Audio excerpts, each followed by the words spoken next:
नितिन गडकरी कांग्रेस के लिए बन गया बड़ा खतरनाक। जी हाँ, सुनिए क्या कहा और क्या।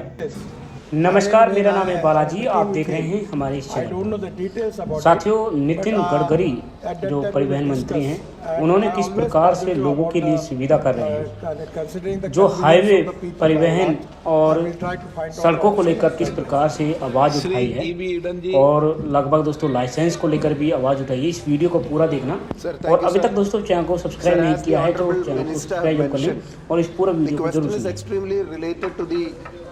National Highway 966, as you already know, you were the shipping and port minister, and you know the importance of the Kochi Shipyard Limited, which we are all proud to say that which built the first indigenous aircraft carrier INS Vikrant for this country. Sir, Cochin Port has an historical importance, sir.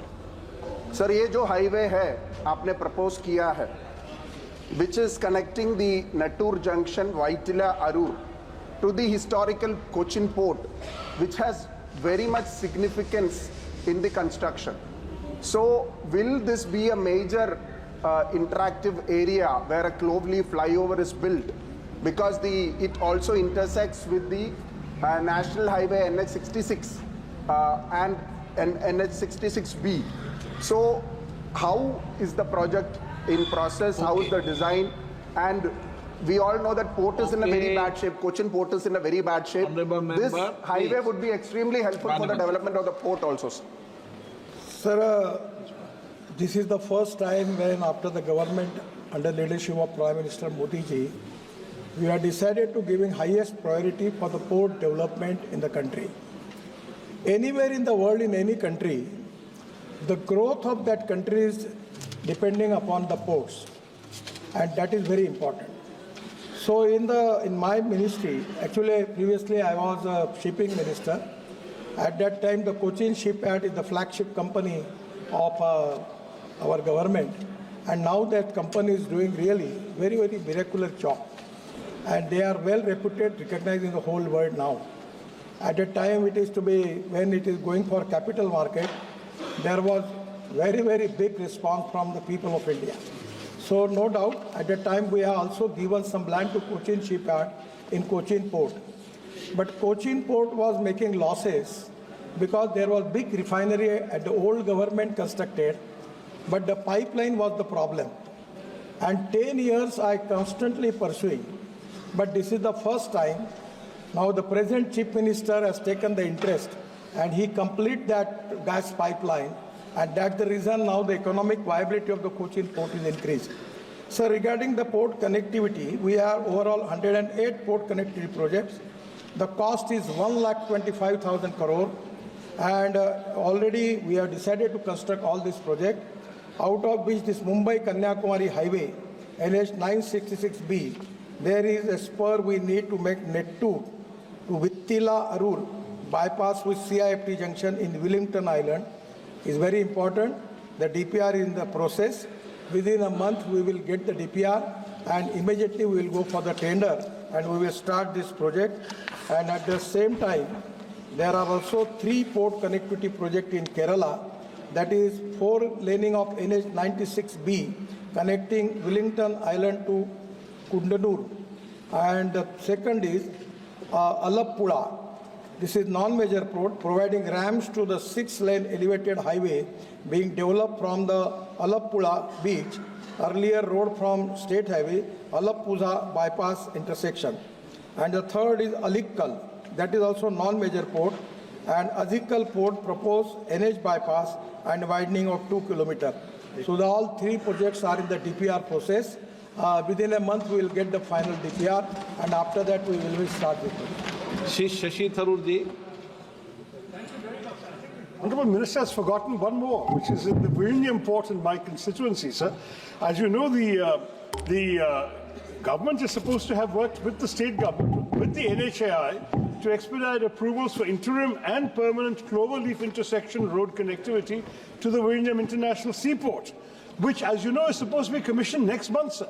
So there is a big lag between the progress in commissioning of the port and the need to modify the existing National Highway 66 in order to construct the highway, to give us the port connectivity, which is this question that is before us, sir. What steps are you being able to take, sir, with the state government and the NHAI to ensure that this is done in a timely manner?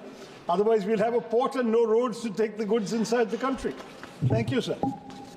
Honorable Sir, what Mr. Shashi Tharoor is telling is very, very important.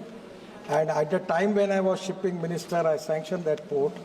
The problem is that the port as a private party taken by Adani Port. And now previously they have already committed me that they will make that roads. But now presently they are back out and now there are some problem. Just 4 or 5 days before, I have a long meeting with the Chief Minister and we are now calling them. I will find out some way out because you are very, very important as without road connectivity, there is no use of the port. So within 8-10 days, I will find out the way out. Already it is in the process and we will do it. Question number 242 Shri Amrinder Singh Raja Warring. माननीय मंत्री जी।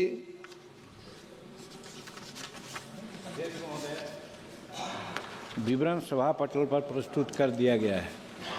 श्री मनीष तिवारी जी। अध्यक्ष जी, आपका बहुत बहुत धन्यवाद। ये सवाल लुधियाना से संबंधित है, पर मैं आपकी अनुमति से थोड़ा सा एक व्यापक सवाल मंत्री जी से पूछना चाहता हूं। 8 अप्रैल 2022 को जो फाइनेंस मिनिस्ट्री की स्थायी समिति है, उसने लघु और छोटे उद्योगों के ऊपर एक रिपोर्ट इस सदन के पटल पे रखी थी। उस रिपोर्ट में ये कहा गया है कि जो क्रेडिट गैप है एमएसएमई सेक्टर में, छोटे और लघु उद्योगों में, वो 20 से 25 लाख करोड़ का है। सिर्फ 40% ऐसे छोटे और लघु उद्योग हैं जो औपचारिक वित्तीय संस्थाएं हैं उनसे फाइनेंस लेते हैं। और इस चीज से निजात पाने के लिए उस रिपोर्ट में ये सिफारिश की गई थी कि जैसे आपके किसान क्रेडिट कार्ड्स हैं, उसी तरह से आपके व्यापार क्रेडिट कार्ड्स की स्कीम को शुरू किया जाए। और ये इसलिए जरूरी है क्योंकि 30% जो भारत की जीडीपी है वो लघु और छोटे उद्योगों से आती है। 45% जो आपकी मैन्युफैक्चरिंग आउटपुट है वो छोटे और लघु उद्योगों से आती है, और 48% जो आपका एक्सपोर्ट है वो एमएसएमई सेक्टर से आता है। तो मैं मंत्री जी से ये पूछना चाहता हूं कि जो 8 अप्रैल 2022 की फाइनेंस मिनिस्ट्री की स्थायी संसदीय समिति की रिपोर्ट की सिफारिशें हैं, उसको आपके मंत्रालय ने लागू किया है कि नहीं किया है? मंत्री। अध्यक्ष महोदय,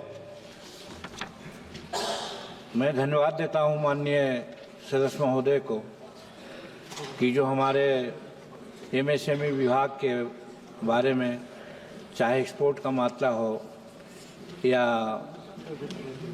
व्यापार नौकरी देने का मामला हो या जीडीपी का मामला हो, उस पर उन्होंने एक अच्छी टिप्पणी की है। इसके लिए उनको धन्यवाद देता हूं।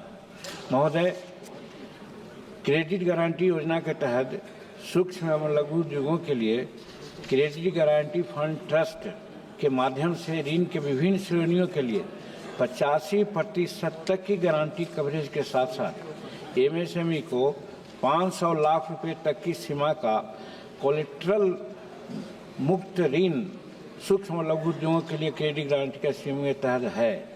गारंटी सीमा को 2 करोड़ रुपये से बढ़ाकर 5 करोड़ रुपया कर दिया गया है और दिनांक 1/4/23 से वार्षिक गारंटी फीस के लिए स्टैंडर्ड दर 50% कम कर दिया गया है। सर,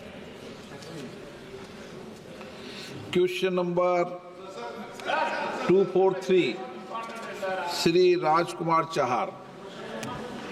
ये लुधियाना से संबंधित है, केवल लुधियाना से। ये परिप्रेक्ष्य में होता तो ठीक था।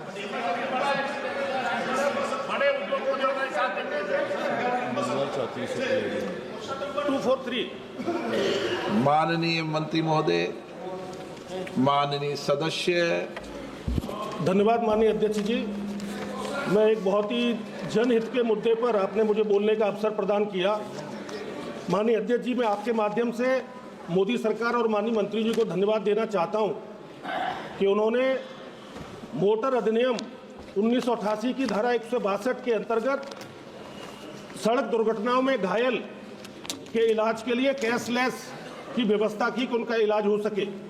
लेकिन ये 6 राज्यों में मान्य किया गया। इसमें आयुष्मान भारत के अंतर्गत पीएम जन आरोग्य योजना के अंतर्गत ये योजना लागू की गई। लेकिन ये आसाम, हरियाणा, पंजाब, चंडीगढ़, पुडुचेरी, उत्तराखंड सहित केवल 6 राज्यों में है। वहीं माननीय अध्यक्ष जी, मैं आपके माध्यम से माननीय मंत्री जी से निवेदन करना चाहता हूं और पूछना चाहता हूं कि कैशलेस इलाज में जिन मरीजों के गंभीर दुर्घटनाओं में जो घायल हो जाते हैं, रीढ़ की हड्डी टूट जाती है, उनके सिर में चोट आ जाती है, कई जगह फ्रैक्चर हो जाता है, तो इसमें एक बाध्यता भी है कि दुर्घटना के 7 दिन के भीतर और 1.5 लाख रुपए तक का ही इलाज हो सकता है। तो मैं आपके माध्यम से पूछना चाहता हूं कि क्या ये योजना पूरे देश भर में लागू की जाएगी और 7 दिन और 1.5 लाख की जो बाध्यता है उसको क्या समाप्त करके उसको ओपन किया जाएगा? धन्यवाद। माननीय सभापति महोदय, हमारे देश में दुर्भाग्य ये है कि रोड एक्सीडेंट की संख्या लगातार बढ़ रही है। 4,80,583 क्रैशेस हुए और मरने वालों की संख्या जो 1.5 लाख थी वो 1,72,890 हुई है। नीति आयोग और एम्स के रिपोर्ट में ये आया है कि 30% ऑफ द टोटल डेथ जो है वो ड्यू टू जो मेडिकल इमरजेंसी में जो सर्विस मिलनी चाहिए, एक्सीडेंट जिनका होता है उनको न मिलने के कारण मृत्यु होती है। और इसलिए ये कैशलेस ट्रीटमेंट की स्कीम लाई है। इसमें जो व्हीकल इंश्योरेंस होगा उसमें 7 दिन तक का खर्चा या 1.5 लाख रुपए, इसमें से जो भी होगा उतना 1.5 लाख रुपए तक वो उनको तुरंत मिल जाएगा। ये हमारा जो प्लेटफॉर्म है आयुष्य का और हेल्थ कमीशन का, स्टेट गवर्नमेंट के नेशनल हेल्थ अथॉरिटी और उनके coordinate police, hospital, state health agency, तुरंत ये पैसा मिलेगा। सम्मान्य सदस्य ने जो कहा है कि पायलट प्रोजेक्ट के रूप में आसाम, चंडीगढ़, पंजाब, उत्तराखंड, हरियाणा और पांडिचेरी यहाँ स्कीम शुरू हो गई और 2100 लोगों की जान इसमें बची है। और अभी मैक्सिमम ट्रीटमेंट अमाउंट जो है वो केवल 1,25,000 रुपये तक देनी पड़ी है। मैं उनको और बताना चाहता हूँ कि तुरंत ही उत्तर प्रदेश में ही, सम्मान्य सदस्य उत्तर प्रदेश के हैं, इसकी शुरुआत हो रही है और अगले 3 महीने में ये पायलट प्रोजेक्ट सेट हो गए लगभग। इसके बाद पूरे देश में इस योजना की शुरुआत करेंगे और ये जिनका एक्सीडेंट होता है उनको ये तुरंत पैसा कैशलेस ट्रीटमेंट अगर मिलती है गोल्डन आवर में, तो मुझे लगता है अनेक लोगों की जान बचने में उपयोग होगा। मैं आपके मार्फत फिर से एक बार सदन के सम्मान्य सदस्यों को अनुरोध करता हूं कि हमने हर संसद सदस्य के अध्यक्षता में एक एक्सीडेंट निवारण कमेटी हर जिले में बनाई है। कलेक्टर उसके सेक्रेटरी हैं और हर जिले में इतने लोग मर रहे हैं, ना लड़ाई में मरते हैं, ना कोविड में मरते हैं, ना दंगों में मरते हैं, 1,78,000। और मैं आपसे अनुरोध करूंगा, ये जो ब्लैक स्पॉट्स है, बाकी सब बातें हम कर रहे हैं, आपके अध्यक्षता में आप इसको मॉनिटरिंग करिए। पुलिस को, स्टेट गवर्नमेंट को, NHI को, सबको आप आदेश दीजिए, हम सुधारेंगे उस पर। आप दोबारा एक बार सबको लेटर लिख दें, कई सदस्य की मीटिंग बुलाते नहीं हुए, तो एक बार दोबारा पत्र लिख दें। मैं दोबारा पत्र लिखूंगा और आपके ज़िले में ये एक्सीडेंट कम हो, इसके लिए आप सब लोग सहयोग करें और इन लोगों की जान बचाएं। मैं और आपको एक दुखद बात बताना चाहता हूं कि ये जो 1,78,000 लोग मर रहे हैं, उसमें से 60% लोग 18 से 34 एज ग्रुप के हैं। यंग लड़के हैं, इंजीनियर है, डॉक्टर है। कोई रास्ते पे जाते जाते स्कूटर पर हेलमेट न पहनने के कारण 30% लोग मर गए। रेड सिग्नल है, पालन नहीं करते हैं। अभी भी कानून के प्रति डर भी नहीं और सम्मान नहीं, ऐसी विचित्र अवस्था है। आपके सहयोग से आप जरूर करिए, ये मैं आपके मार्फत सदन को आह्वान करता हूं और आपने जैसे आदेश दिया है मैं तुरंत फिर से पत्र लिखता हूं। सप्लीमेंट्री है? नहीं बोल दिया। नवीन जिंदल जी,